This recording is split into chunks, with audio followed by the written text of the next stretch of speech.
for the current moment that Waltrip and Jeff Bodine have made their way back under the lead lap. Of course, they're an entire length of the racetrack around, but and here comes Earnhardt into the pits. That's rather sudden. Boy, some tight racing.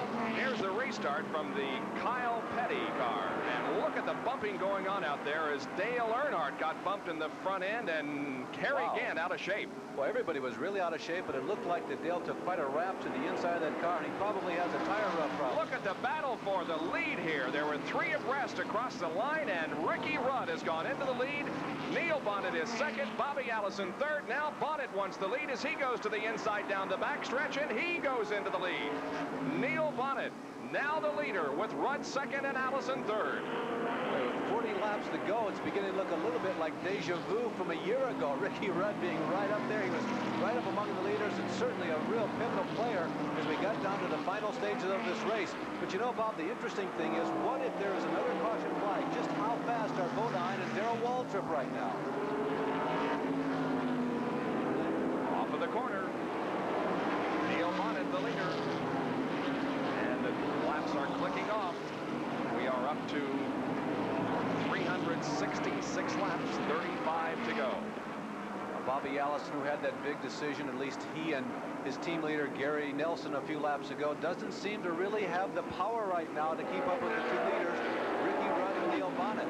As Jack Arute pointed out during one of the breaks in our broadcast here, is that this caution flag coming out probably was more of an advantage to somebody like Neil Bonnet, who lost a lot of ground on the racetrack under green flag conditions because the car stalled as he was leaving the pit area. And of course, that caution flag allowed Neil to make up that lost ground on the racetrack, and right now he is really making the most of it. And of course, another win for Junior Johnson here would move him into a tie for all-time car owner wins, tied with Petty Engineering. There's Ricky Rudd in second position in the Ford. So again, it is battled down to a Chevrolet versus Ford situation. The Chevy of Bonnet in the lead, the Ford of Ricky Rudd running second spot. Remember, it's General Motors and Ford are 3-3 up to this point in the race, so we do have definitely the rubber match on our hands, but Bonnet seems to be opening up a little bit of distance between himself and Ricky Rudd. And Bobby Allison trailing even further in third place, in fact being challenged by Terry Labonte. We'll be back with more live coverage after these messages.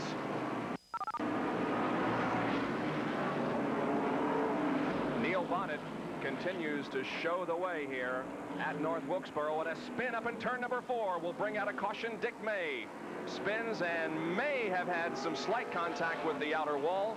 Everybody splitting the dice and going high and low, trying to avoid hitting him. Looks like everybody will, but the yellow out once again. Let's go down to Jack Arute in the pit area. Well, until that caution was displayed, Bob and Larry, it looked as if Neil Bonnet had benefited the most from the green flag and caution periods. Because if you remember, Neil Bonnet was able to come into the pits and take on left side tires on his green flag stop. Correct that, it was right side tires. During that last caution, he had the luxury of being able to come in and without a 2-lap penalty also take on left side tires. So he had 4 brand new Goodyears on his car, and he was able to go back out. Now they all come in, and Bonnet's going to be able to take on some additional tires, and I would have to bet that Bobby Allison will take on left sides as well as right sides this time. Well, Bob, here are a couple of facts. Allison was very slow with that set of tires during the last green flag lap, Jack. By the way, down in the pits, you probably couldn't see it, but everybody was running all over Bobby, so this is a big break for him. But guess who gets their lap back? Jeff Bodine and Darrell Waltrip are now caught back up, if you will, with the leaders. So depending upon what changes they make this time, both of them could be a very significant factor in the last 25 laps of this race. This could be a real shootout. It's a very good point. Darrell Waltrip is in for a stop, and so is Jeff Bodine. So both of those guys apparently are making their efforts to get back up front. Well, earlier we saw Kyle Petty at the mercy of the entire crew, or the entire race field, as he sat there between 3 and 4, but there you see the view he has as he goes to the outside of, again, we're not sure if that's Dick May or Robbie Robertson. You could see that the car definitely had some tire problems too.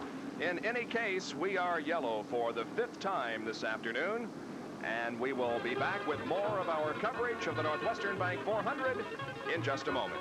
We are yellow once again. Jeff Bodine, you can see the right front of that car is flat, and he's also had some other body damage. There's something dragging from the car. All of this happened up in turn number 3 as they were completing the first lap under green.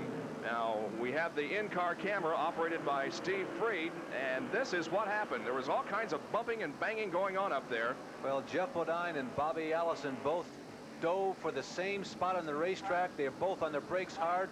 Kyle Petty was right in the thick of it. He too had to slow down, but Jeff making significant contact with Bobby Allison, and the fenders rubbing against the right outside of Jeff Bodine's car. There's Bobby Allison making a pit stop. Also that crew checking over the condition of the race car, but everybody went for the same spot under the first lap of that green flag restart. Kyle, this is Bob Jenkins up in the ESPN booth. We had a real good shot of that incident involving Jeff Bodine right ahead of you. What did it look like from your vantage point? I don't know. I guess Jeff and the 22 got together. Jeff got the worst end of the deal because he got on the brakes real hard and busted his right front tire by running into Bobby. So, I mean, you know, it was a tough break for Jeff. Well, you haven't exactly had the greatest luck in this race today. How are your spirits right now? Not too bad, I don't guess. We run a pretty good race, even though we got spun that one time. The go-karts drove pretty good all day, and it felt pretty good. We feel like we can finish, still have a decent finish out of it, and keep up our points if we can last the last 30 or 40 laps. All right, and we've enjoyed the pictures you brought for us. Thank you. Well, Terry Labonte is the man that's now on the catbird seat, so to speak. He is starting alongside of the leader, Neil Bonnet, on this restart, and you don't anticipate another caution flag flying in the last 20 laps of this race. Labonte would like to get ahead of Neil and try and get that lap back. He is 1 lap down, but the first 3 cars in the racetrack, Bonnet, Rudd, Waltrip, 20 laps to go. You know, the interesting thing about this most recent caution, it was caused by Jeff Bodine. He stopped down at the entrance to turn 4, saw the yellow came out, and then started again, caught back up with the field, and did not lose a lap. So Jeff is still on the lead lap, but has quite a bit of traffic to come up through. Remains to be seen how bad that car is hurt, Bob. The 4 cars that are on the lead lap and up there battling for the lead: Neil Bonnet, Darrell Waltrip, Ricky Rudd, and Bobby Allison. And Darrell Waltrip looks like he is the strong man right now. Well, 20 laps ago, Darrell Waltrip was a lap down, and I think that 99% of the people in the stands here at North Wilkesboro would definitely have counted him out. But the way the race has unfolded, the moves that Darrell Waltrip and Junior Johnson and Jeff Hammond and all those guys have made, well, he may be the man to watch now. There was the leader, of course, Neil Bonnet, and now we have teammates ready to do battle. The Junior Johnson cars are up front with Bonnet and Waltrip in the driver's seat. Again, I continue to be impressed with the smart race strategy that Darrell Waltrip employs for just about every race he is in. He hangs back, doesn't show a whole lot of muscle, a whole lot of strength in the early and middle stages of the race. But when it comes down to time to move up and think about taking the checkered flag, Darrell Waltrip, unless he has wrecked or unless the car won't run, is usually always right there. And look how he's closing in on Neil Bonnet. He really is. And Bob, I'll tell you, I'm going to repeat something I said a couple of weeks ago in a late model sportsman race. Darrell Waltrip has won too many races in the last 10 years to call it luck. He has not won on the Winston Cup Trail this year so far. He has won a late model sportsman race. He won at Bristol, or rather at Darlington, the race that we televised for you on ESPN. But his best finish of the year was last weekend in Darlington in a Winston Cup race. He was second. He has 2 thirds, a third at Daytona and a third at Richmond. He is currently fifth in the Winston Cup point standings.